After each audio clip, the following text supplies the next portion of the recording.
You text back. Within seconds, you drop your plans the moment they need a favor. You are always there to listen, to help, to accommodate.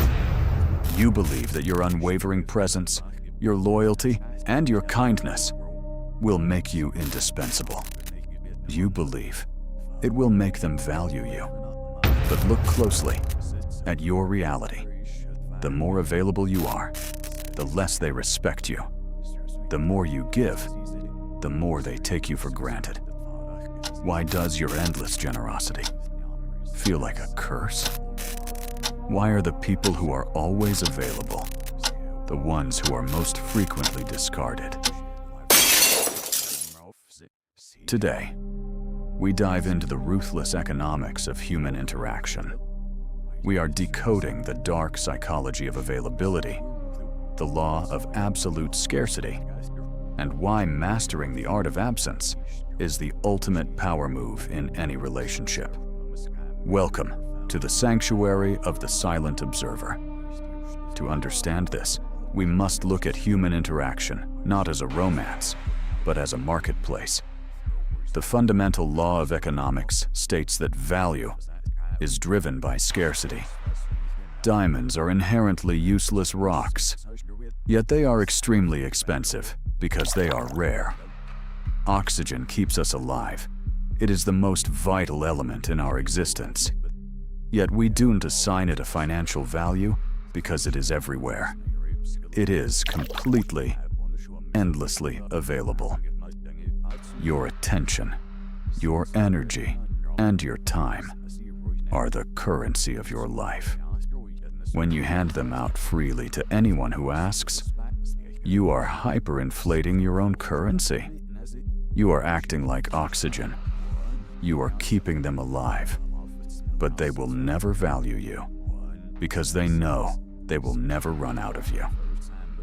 This is the fatal mistake of the nice guy or the chronic people pleaser. You condition the people around you to view your time as worthless. In psychology, this triggers a phenomenon known as cognitive dissonance. A person cannot simultaneously believe that you are a highly valuable, top-tier individual, while also seeing that you have absolutely nothing better to do than wait around for their text message. Their brain resolves this conflict by unconsciously downgrading your status. But there is a darker, more biological truth hiding beneath this. It has to do with the chemistry of the human brain. Human beings are wired to hunt. We are driven by the pursuit. Neurologically, dopamine, the chemical responsible for motivation and desire, is not released when we get what we want. It is released in anticipation of the reward. It is the chemical of the chase. When you are utterly predictable, when your responses are guaranteed, you flatline their dopamine baseline. There is no mystery. There is no challenge. You become a solved puzzle, and the human brain discards solved puzzles to look for new stimulation. Manipulators and narcissists understand this biological flaw perfectly. They use intermittent reinforcement, giving you attention, then suddenly withdrawing it, to keep your dopamine spiking and crashing.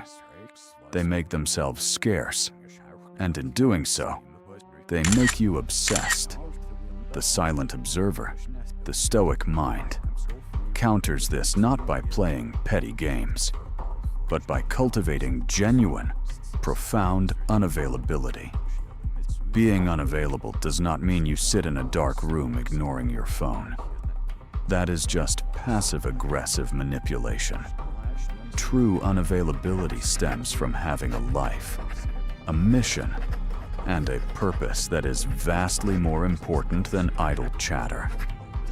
When you are deeply immersed in your own growth, your absence becomes natural.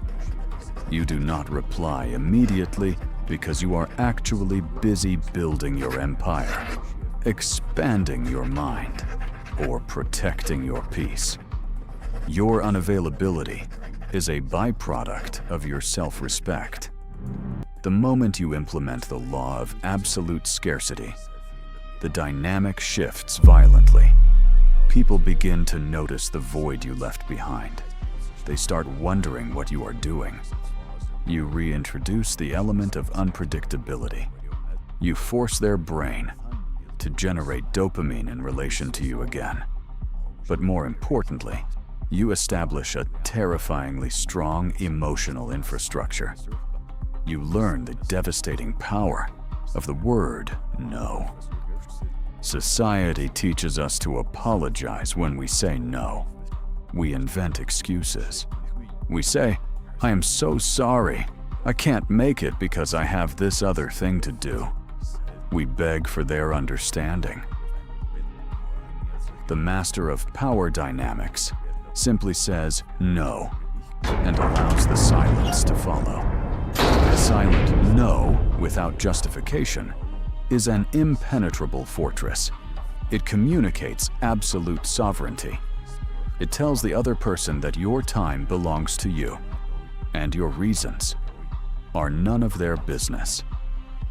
When you stop being a dumping ground for other people's emotional baggage, you will experience a dramatic shift. The parasites will fall away.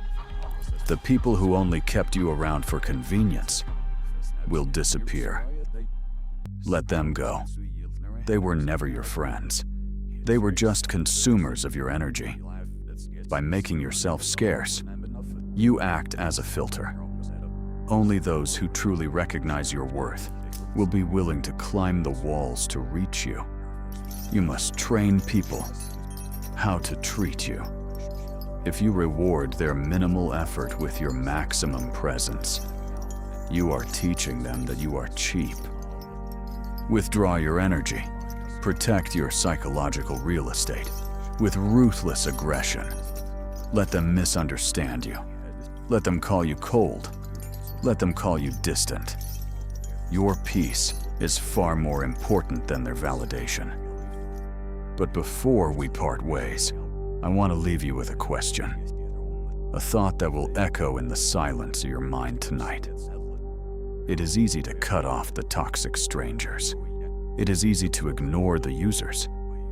But I ask you this: do you have the sheer, ruthless discipline to become unavailable to the people you love the moment they begin to cross your boundaries? Or will you let your attachment become the very chain that drags you into the abyss?